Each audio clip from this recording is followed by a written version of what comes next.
കാലിക്കറ്റിന് ചുറ്റുപാടത്തായിട്ടുള്ള Malabar districts, അതായത് 5 ഡിസ്ട്രിക്ട്സിലും entrepreneurship വളരെ വളരെ ഫാസ്റ്റ് സ്കെയിലാണ് ഭൂമി ചെയ്തുകൊണ്ട് നിൽക്കുന്നത്.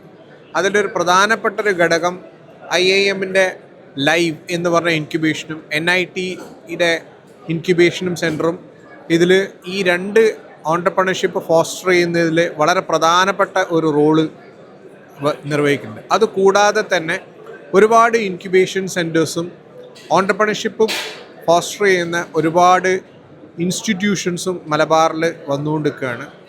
കാലിക്കറ്റിലെ കമ്മ്യൂണിറ്റിയുടെ ഒരു പ്രത്യേകത സ്റ്റാർട്ടപ്സിൻ്റെയും യങ്സ്റ്റേഴ്സിൻ്റെയും everybody now needs to be an entrepreneur എന്നുള്ളതാണ്. Rather than going and working in some institution, everybody is interested in ഒരു ഓൺട്രപ്രണർഷിപ്പ്, സ്വന്തമായിട്ടൊരു സംരംഭം തുടങ്ങണം എന്നുള്ള മൈൻഡ് സെറ്റിലാണ് കോഴിക്കോടിലെ യുവതി യുവാക്കളുള്ളത്.